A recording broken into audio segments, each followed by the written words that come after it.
Alright guys, this is Miss Lee, and I am going to go over Unit 6 of the AP Bio packet.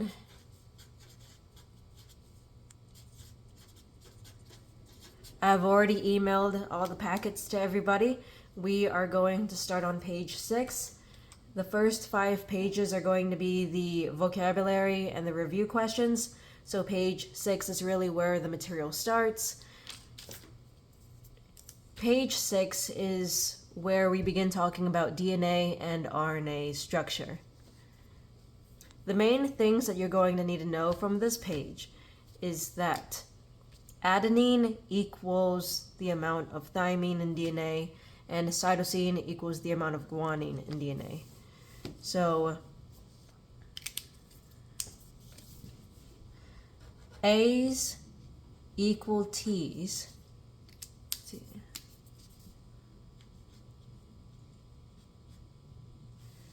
And G's equal C's. And another thing that you need to know is that between adenine and thymine, there are going to be 2 hydrogen bonds.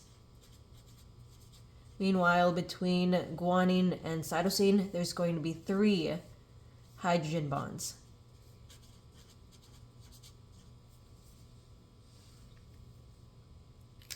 Think of this as apples in the tree, cars in the garage.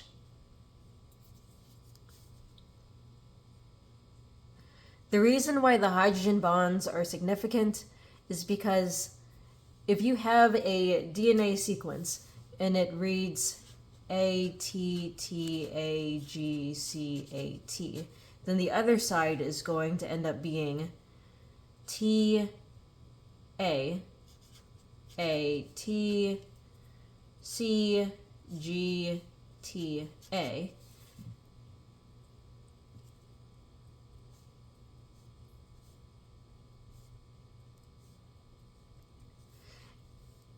And then let's say that you are comparing this DNA with another DNA.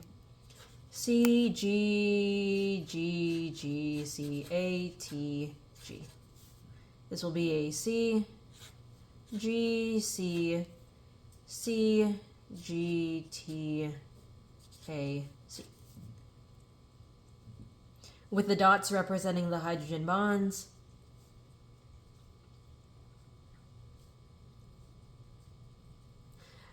And then as you can see, there are more hydrogen bonds that are connecting these 2 DNA strands together than these 2. Meaning that this DNA molecule is going to be stronger. Thus, it's going to have to take more energy or more heat to break up this DNA molecule. So basically, the importance of this is that if we use DNA separation techniques, then we can see what the genetic makeup of the DNA is. Because the DNA separation technique, you would need to use more heat for a DNA molecule that has more G's and C's. In the middle of the page, there's a quick review. Question number 1, think ahead, DNA replication. How might hydrogen bonds aid in this process? And question number 2, a DNA sample is analyzed and you find that it is 22% cytosine. How much thymine would you expect in the sample? Please pause the video, attempt the questions, and then unpause.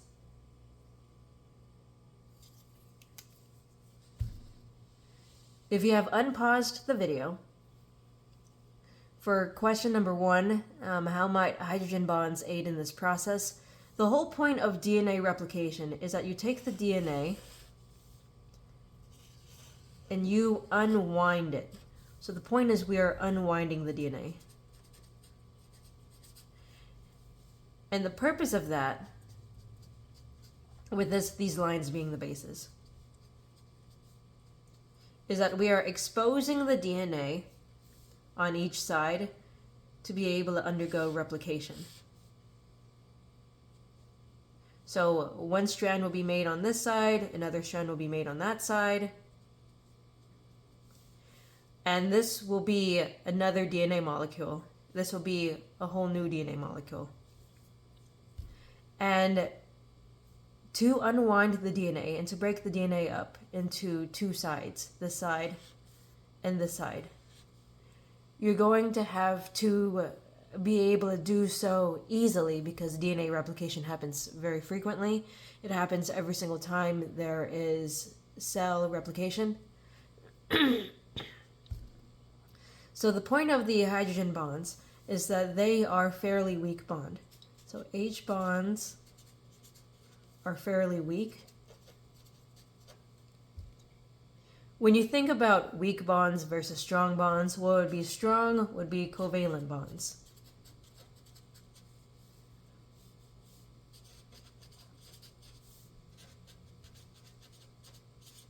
So if you look at a DNA molecule, you have the two sides, and you have the bases in the middle,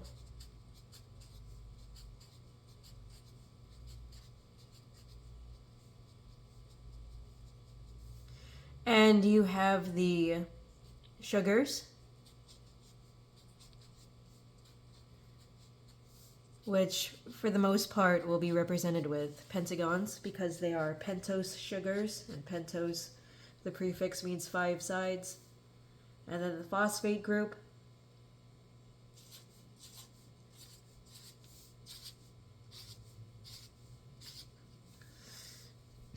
what connects the middle together, that's going to be the hydrogen bonds, which are the weak bonds, because we want to split it up in the middle.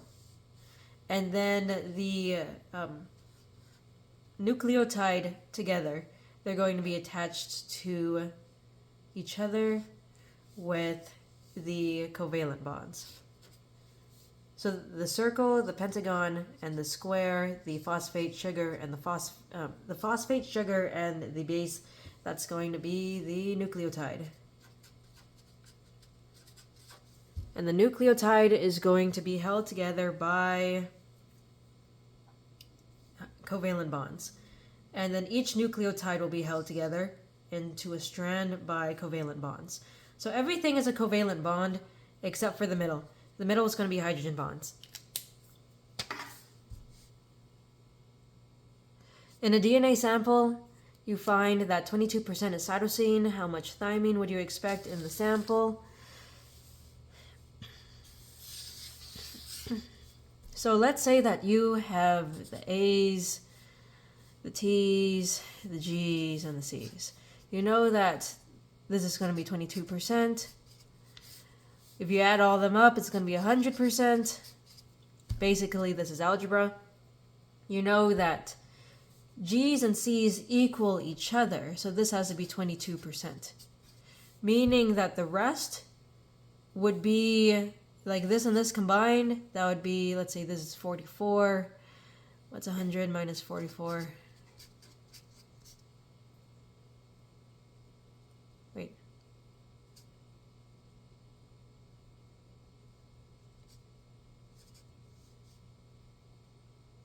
Six. 56. So A's and T's would be 56. And then we would do 56 divided by 2.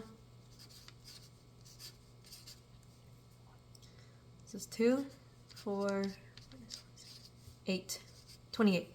So this would be 28%. This would be 28%. Combined, that would be 56. Here, combined, that would be 44. So that's how you know that the amount of thymine would be 28%.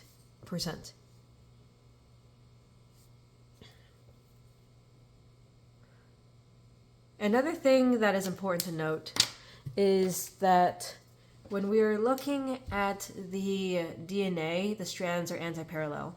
So notice how I drew the phosphates in a manner that is basically like this circle is on top and this circle is on the bottom. But I didn't draw a circle here and I didn't draw a circle here. So this right here is one nucleotide. This one is another nucleotide. This one is another one. This one is another one. And then on the opposite side, this one would be a nucleotide.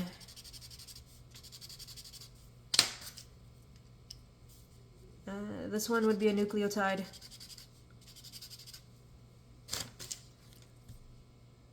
This one's a nucleotide. And this one is a nucleotide. And they are going to be anti-parallel. On the side with the phosphate, which again is circles, that's going to be the 5' side.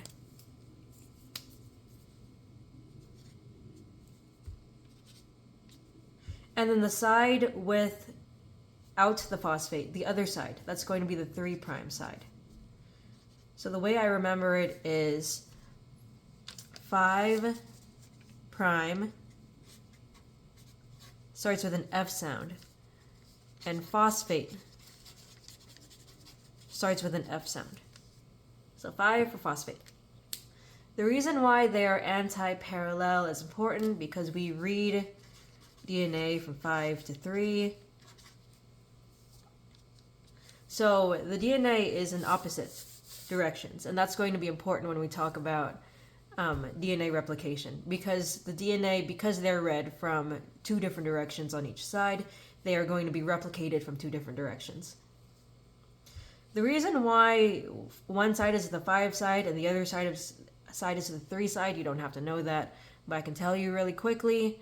So let's take this pentagon.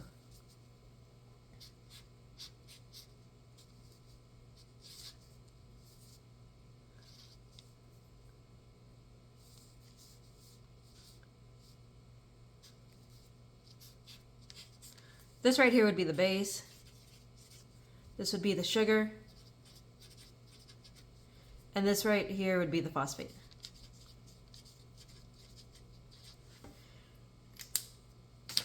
So in this pentagon, we're going to count the carbons. This is an OH hanging off on the end. So this would be the first carbon. So I'm going to put a 1 there for the first carbon. Every single time there's a corner that's a carbon on this pentagon. And then I did the other shapes, the circle and the square, as a very drastic oversimplification for the purposes of just knowing the 5 and the 3. We are naming this one carbon number 1 because it's the most important one. You name carbons in organic chemistry in a ring based on the level of importance, based on what is the heaviest thing connected to it is. So this right here is the base, and that's the heaviest thing connected to it. And then you would just go around in a circle, and you would end up with 1, 2, 3, 4, 5. I think I numbered it wrong. I think this is the 1. I think. Or not. 1, 2, 3, 4, 5.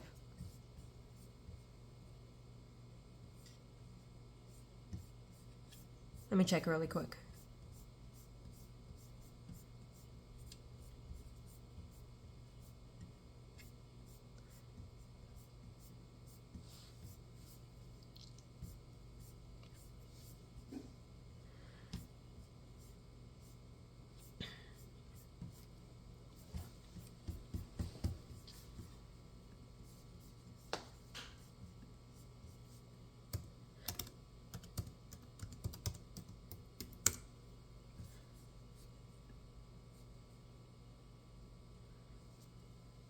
So if I look at a DNA molecule... Oh yeah, this was the one. My bad. My bad. This was the one that was connected to the base. Let me redraw it real quick. Okay, we have the phosphate. And then, there we go. Oh, yeah, and that's where this was the oxygen. Yeah, there we go. Haven't done this in a while. My bad. And then this is the OH group. Again, this is the oxygen OH group. This is going to be where the base is. Again, very oversimplification of what the base looks like. And then in the middle, right there, the pentagon, that's the sugar. And then we are going to start numbering at the most important one, which is the one connected to the heaviest thing. Again, the base is the heaviest thing. So this is going to be number 1, then 2. There we go. 3. That's why the 3 is on the OH side. And then 4, and then 5. Boom, there we go. So the 5 is on the phosphate side. So if we put another base down there, what would happen is that it would connect, the phosphate group would connect to this OH. So pretend that we have an OH connected right there to a phosphate. There we go, another phosphate. There we go, there we go. Yeah, there we go. Okay, and then we have a sugar, another OH, another base. There we go. And so for this one, this will be the number 1 for that nucleotide, 2, the 3, the 4, and then the 5. So as you can see, the 5 will always be on the phosphate side, so the 5 will be at the top. And then the 3 will always be on the OH side, so the 3 will always be on the bottom. Okay, moving on. We are now going to the next page, which is page number 7.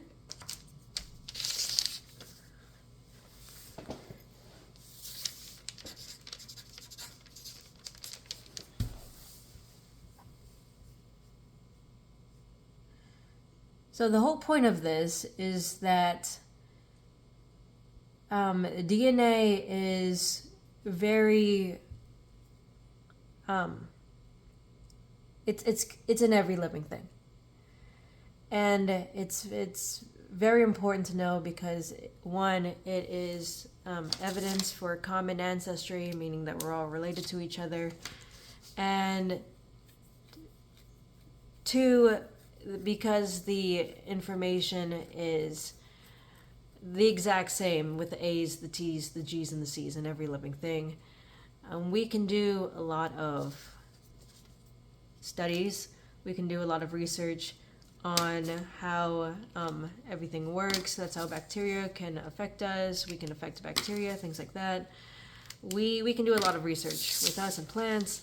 We basically, all living things on the planet, share the same type of genetic code.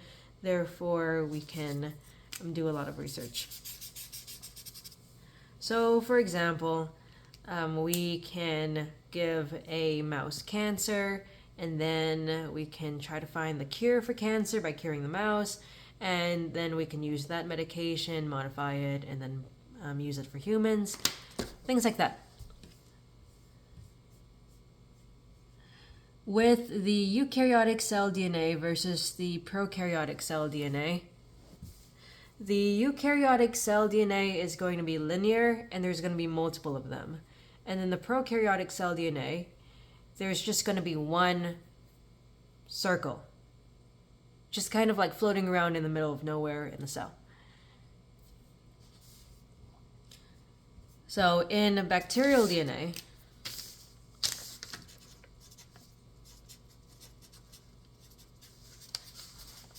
they have one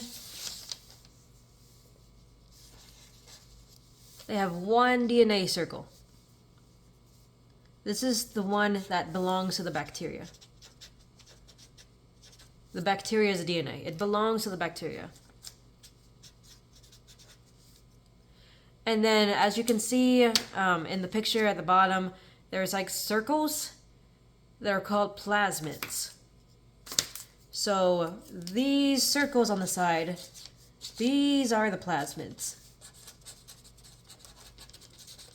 And the plasmids are going to be extra DNA.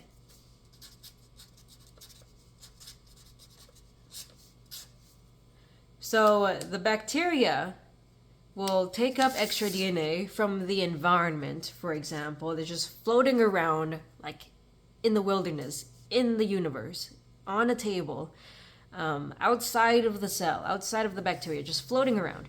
And the virus, it can be provided to the bacteria by a virus as well.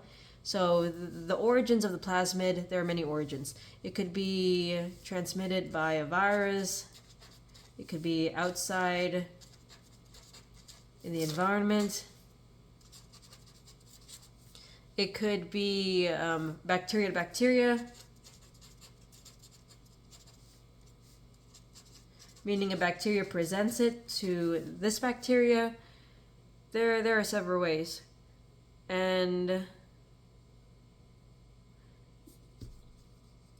the whole point is that these plasmids, because they are DNA, they're going to give the bacteria new abilities. So the bacterial DNA, they're going to be able to make proteins.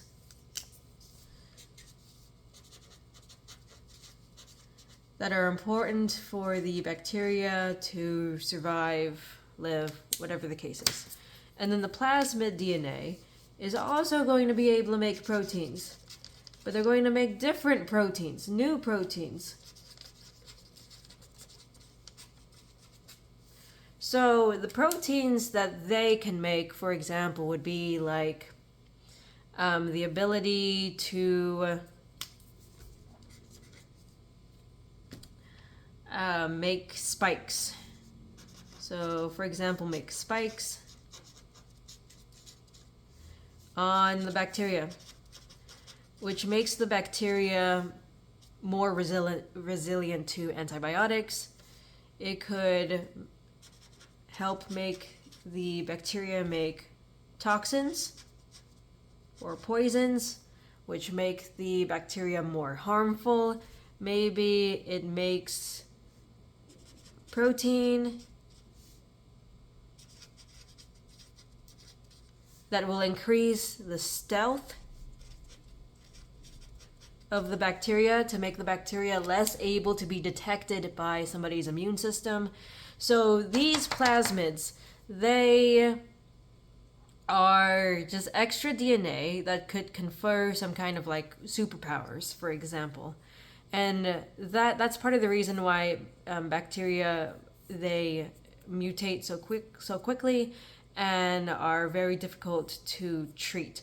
And over time, scientists have to create new and different and more unique types of antibiotics in order to treat bacterial infections, because bacteria can end up picking up these extra plasmids and gaining these superpowers, for example.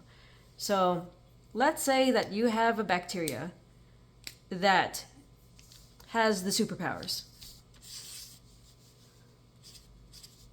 So these are the bacteria with the superpowers, right? And you kill the bacteria with antibiotics. So the bacteria is dead. You killed it with antibiotics. But the DNA is still there. So if the DNA is still there, the DNA from this dead bacteria can go into a bacteria that doesn't already have that DNA and give the new bacteria those abilities. So even if you kill a bacteria with these abilities, the DNA that made these abilities can go into another live bacteria. So it's very, very difficult to treat bacterial infections.